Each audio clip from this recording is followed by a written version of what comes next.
ശക്തമായ മഴയിൽ പലയിടത്തും ഗതാഗത പ്രശ്നം രൂക്ഷം. കനത്ത മഴയിൽ മണ്ണാർക്കാട് തെങ്കര കോൽപ്പാടം പാലത്തിൽ വെള്ളം കയറി. പാലത്തിൽ വെള്ളം കയറിയതോടെ കാഞ്ഞിരത്തു നിന്നും മണ്ണാർക്കാട് തെങ്കര ഭാഗത്തേക്ക് ഗതാഗത തടസ്സമുണ്ടായി. മണ്ണാർക്കാട് മേഖലയിൽ വ്യാപകമായ മഴ പെയ്തതിനാൽ പുഴകളെല്ലാം നിറഞ്ഞു കവിഞ്ഞു.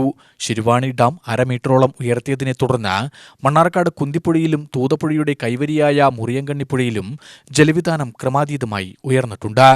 മണ്ണാർക്കാട് അലനല്ലൂർ കണ്ണംകുണ്ട് കോസ്വേയും വെള്ളത്തിനടിയിലായി. ഇതോടെ അലനല്ലൂർ എടത്തനാട്ടുകര റോഡിലും ഗതാഗതം തടസ്സപ്പെട്ടു.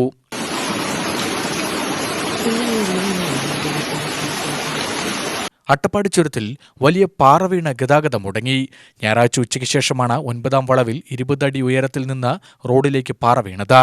വാഹനങ്ങൾക്ക് മുകളിൽ വീഴാതിരുന്നതിനാൽ വലിയ അപകടമൊഴിവായി. പാറ വീണതോടെ അട്ടപ്പാടിയിലേക്കുള്ള ഗതാഗതം നിലച്ചു.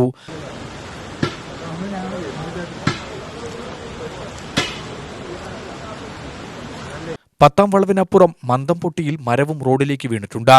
മണ്ണാർക്കാട് നിന്നും അട്ടപ്പാടിയിൽ നിന്നും അഗ്നിരക്ഷാസേന ചുരത്തിലേക്ക് എത്തി. പാലക്കാട് മണ്ണാർക്കാട് മതിലിടിഞ്ഞു വീണു.